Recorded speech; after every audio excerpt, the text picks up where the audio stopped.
Imagine waking up one morning with the uneasy feeling that the room around you is familiar but slightly wrong, as if the furniture had shifted a few inches overnight and the air carried a faint echo of something unsaid. You open your eyes fully, yet what unsettles you isn't the room, it's the thought pulsing quietly beneath your awareness. What if your greatest threat has never stood outside your door, but has been living under your own skin, patient and unseen? We grow up believing danger wears a face we can identify: opponents, critics, rivals, strangers in the dark. So we arm ourselves with locks, plans, and rehearsed speeches to fend off what we fear. But what if those defenses are useless because the real adversary has your fingerprints, your voice, and your dreams? This is not the melodrama of a villain hiding in your closet. It is the quieter, more intimate possibility that within you lives a force that undermines your intentions, sabotages your best efforts, and smiles while you blame the world. Could it be that the person you trust least, though you don't know it yet, is yourself? The Swiss psychiatrist Carl Jung gave this hidden presence a name, the shadow, and warned that what remains unacknowledged within us does not disappear, it waits. But wait for what? For the moment you are tired, distracted, or proud enough to believe you are immune, so it can steer your choices without your noticing. Think about the times you said words you didn't mean, hurt someone you cared for, or abandoned a dream you had sworn to follow. Did you feel a whisper of self-betrayal, the sense of watching yourself from outside as if in a film you couldn't pause? Where did that impulse come from? Was it weakness, bad luck, or something far older and deeper, like an archaeological layer of your psyche pressing upward through the soil? Jung suggested that the shadow is not merely a bundle of repressed impulses, but a living counterpart to our conscious persona, the mask we wear for the world.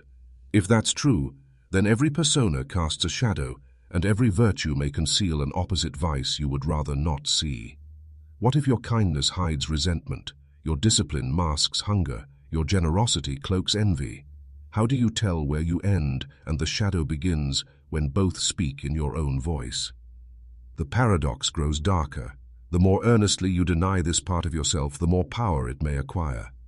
Like a secret government operating behind the scenes, it shapes your motives, attracts the very situations you claim to avoid, and then lets you believe you are the victim of chance. Could it be that your recurring failures are not accidents, but carefully orchestrated acts of inner sabotage? You may ask, why would I do this to myself?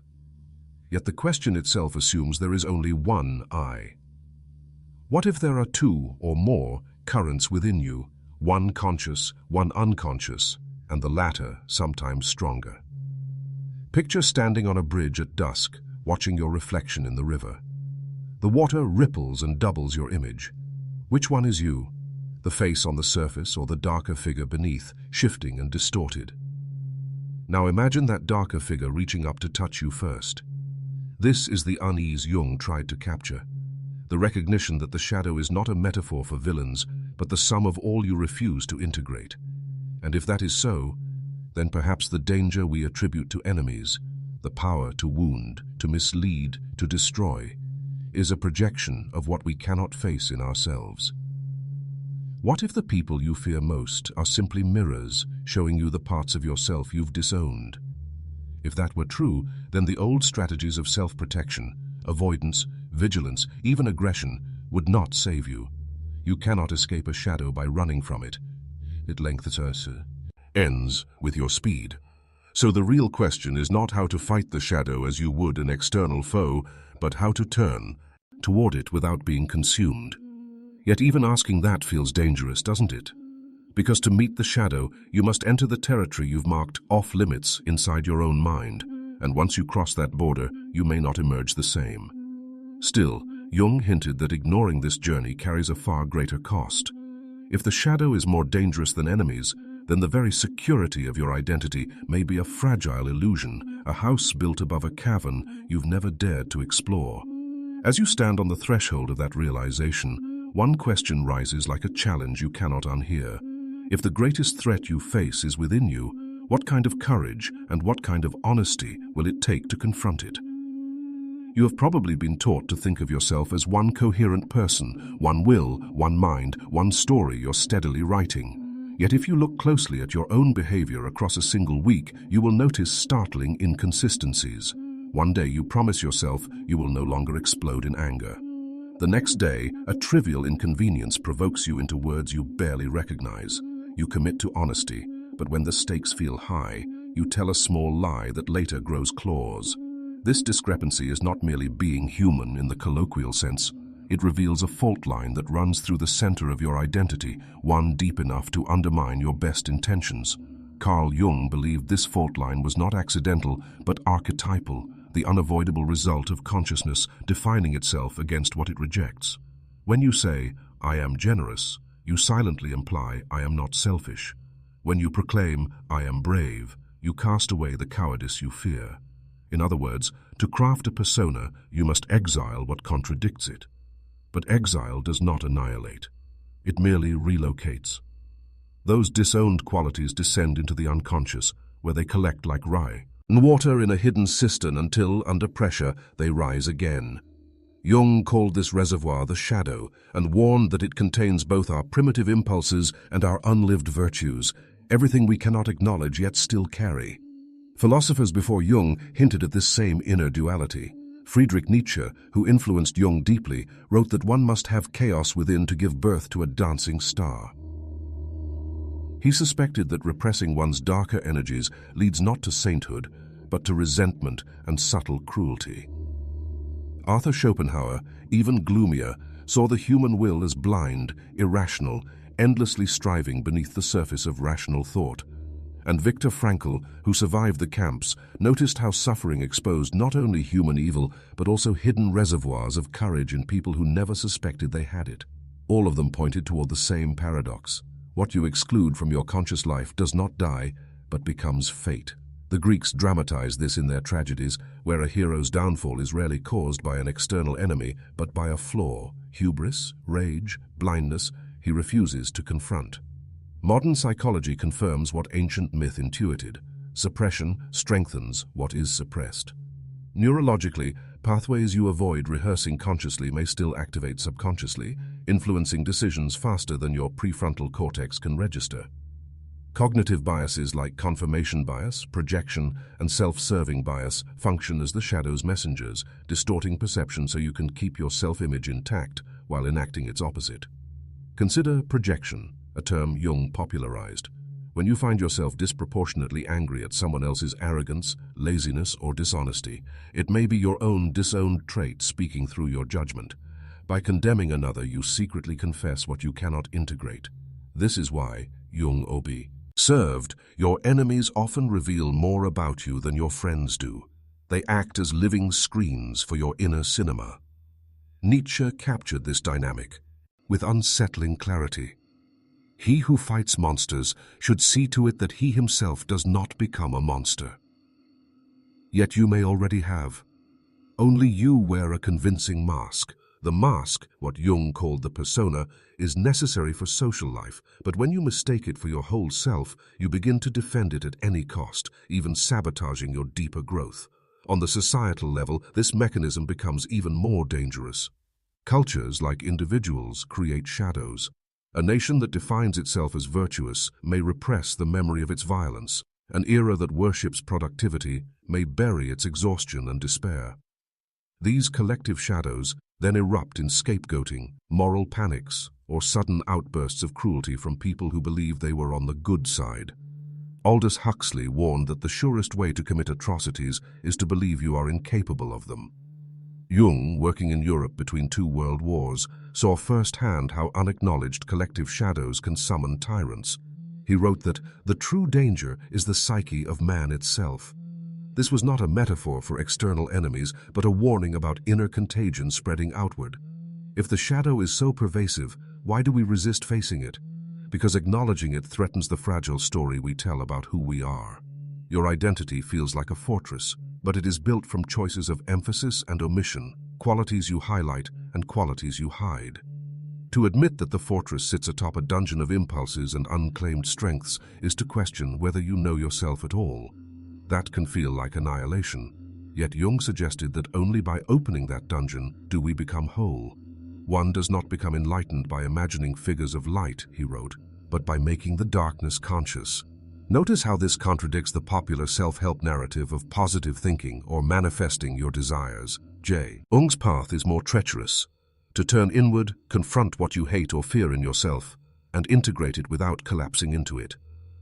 The hidden problem, then, is not just that you have a shadow, it's that you think you don't. This illusion allows the shadow to operate freely, sabotaging your goals, eroding your relationships, and steering your destiny while you cling to a sanitized self-image. The more you polish that image, the more power the shadow gains in secret. Like a hacker inside your own operating system, it rewrites your scripts before you execute them.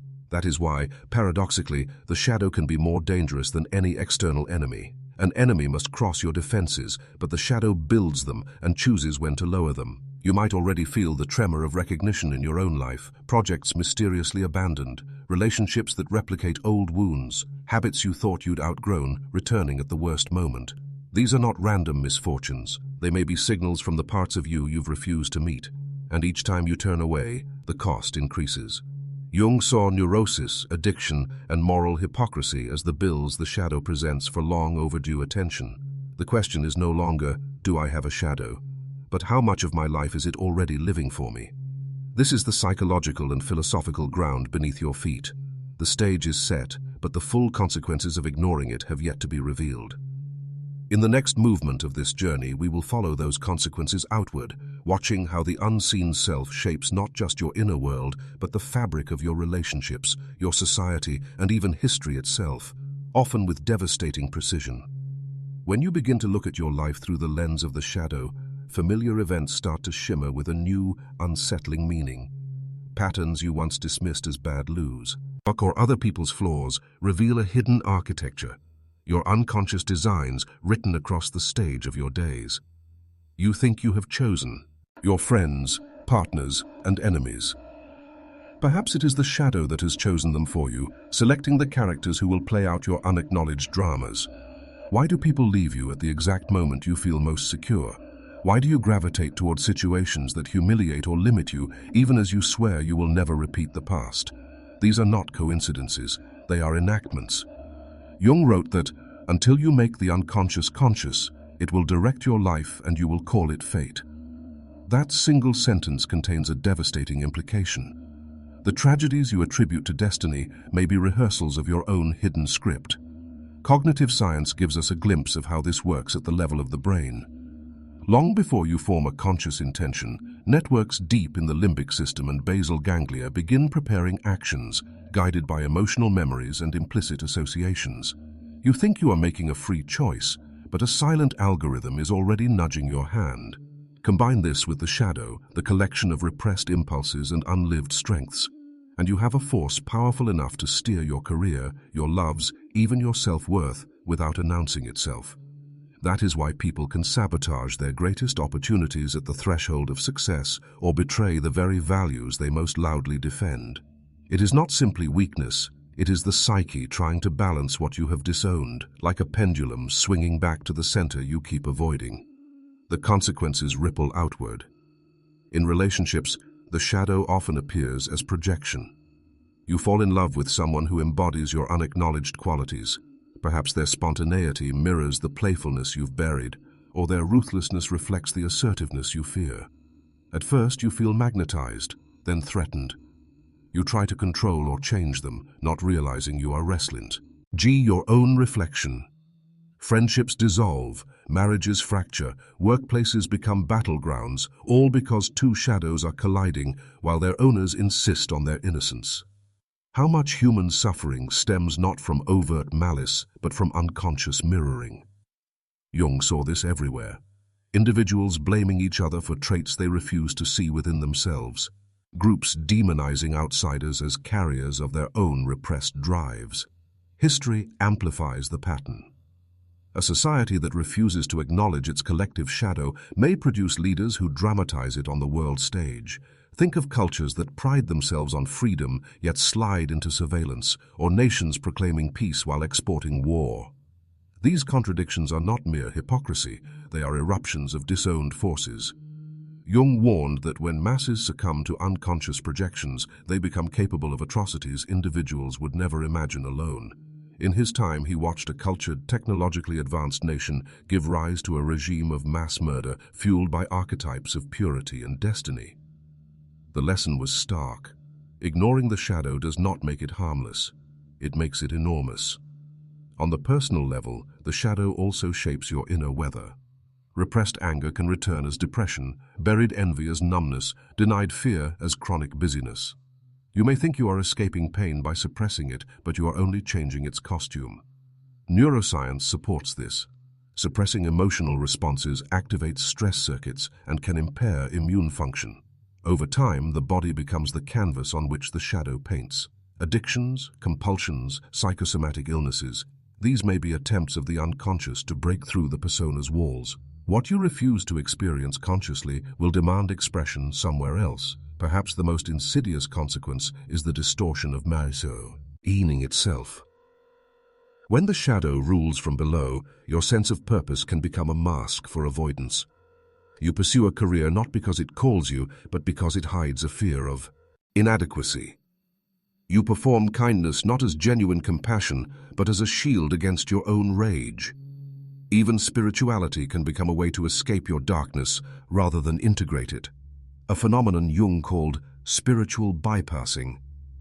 This creates a hollow success, achievements that leave you restless, virtues that feel brittle, beliefs that collapse under stress. You wonder why, after doing everything right, you still feel haunted. All of this leads to a kind of double life, the one you narrate and the one you enact. Over time, the tension grows unbearable. The shadow, ignored, begins to leak through dreams, slips of the tongue, sudden moods, or self-defeating choices. In myths, this is the moment when the hero's monster escapes the dungeon. In everyday life, it might look like an affair, a scandal, a breakdown, or simply waking up one day unable to recognize the person in the mirror. These crises are painful but also invitations. They show you what is trying to emerge from the dark. Yet because you've been trained to see danger only outside yourself, you may treat the crisis as an invasion rather than a message. Jung believed that this misrecognition, mistaking your own shadow for an external foe, is why the shadow can be more dangerous than enemies. An external enemy, once identified, can be confronted, negotiated with, or avoided.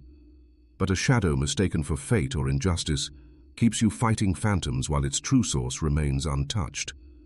You end up exhausting yourself in wars you cannot win because you are fighting yourself. This is the tragic loop of unconscious living, projecting, battling, repeating, never resolving. If reading this stirs unease, it means the script is working. You are beginning to see how deeply woven the shadow is into the fabric of life.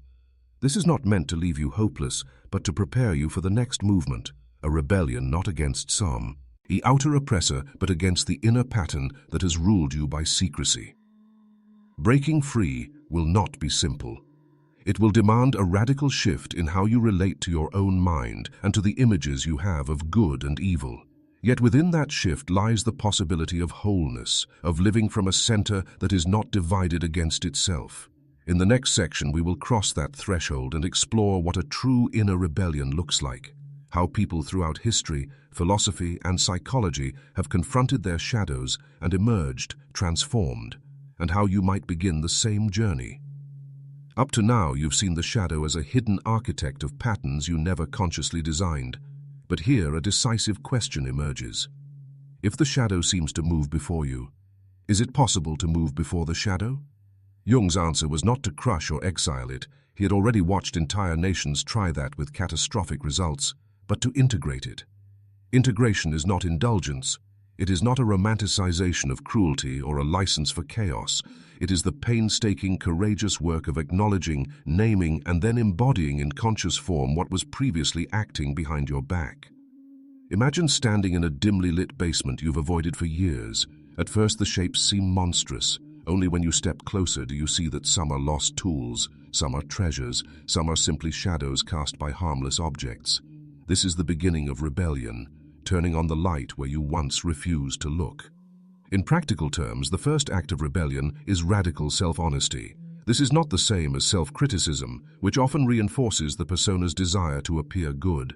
Radical honesty is willingness to record your actual impulses, resentments, cravings, and unspoken fantasies without immediately judging them.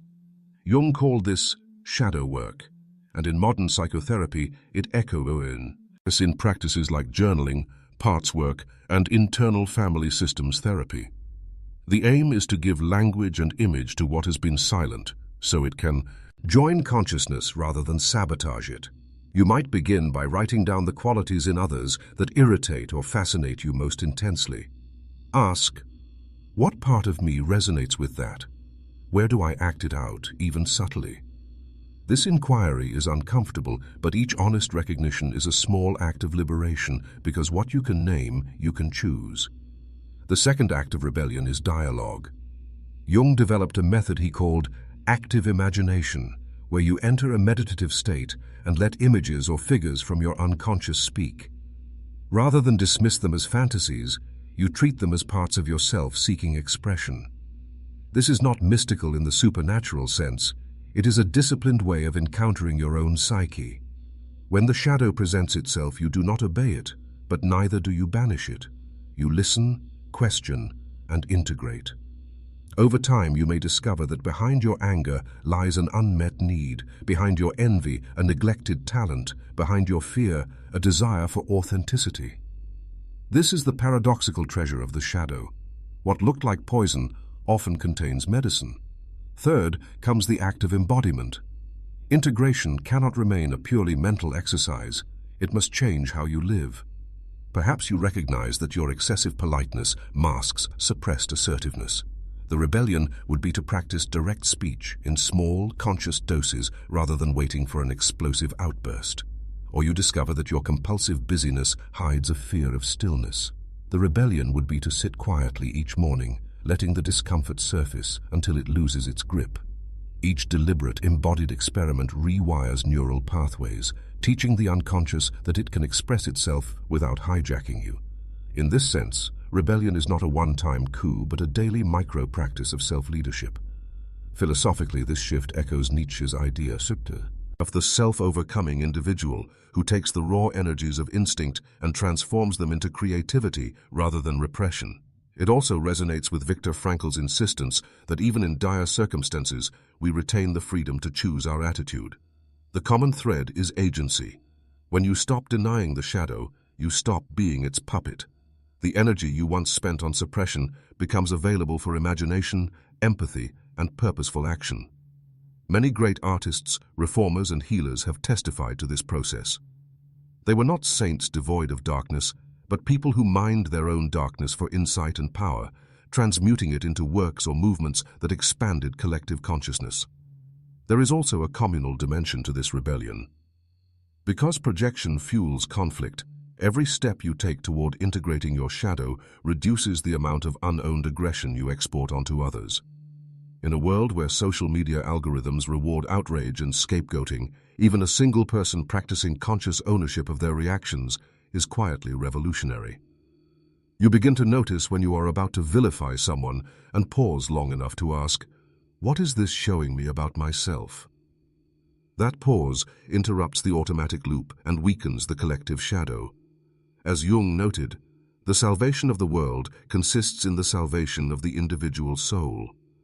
Yet the rebellion has its costs. You may lose certain illusions about yourself and about people around you. Relationships built on mutual projection can falter when one person withdraws their projection and stands in their own truth.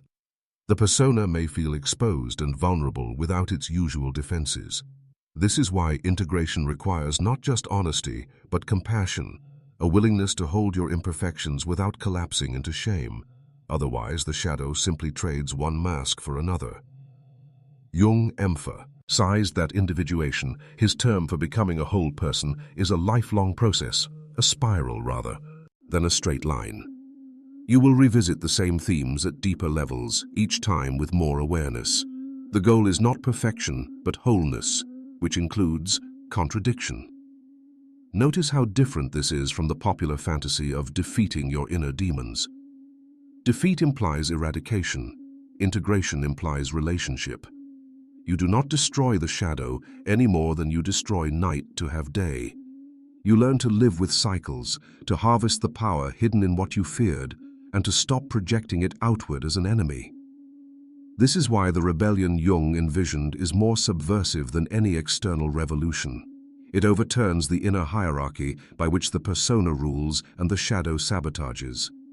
In its place arises a more spacious center of consciousness capable of holding opposites without splitting. This is the path available to you now. Each moment you choose to notice rather than deny, to inquire rather than project, to embody rather than suppress, you chip away at the automatic power of the shadow. You begin to move before it moves you. Over time, the patterns that once felt fated start to loosen. Opportunities you used to sabotage hold steady. Relationships that once reenacted old wounds take on new depth. You are not erasing darkness, but becoming luminous enough to see by it. In the next and final section, we will cross the last threshold, the ultimate truth that makes sense of all this work, the insight that reframes your struggles and reveals why the shadow, though dangerous, may also be your greatest ally if you dare to know it.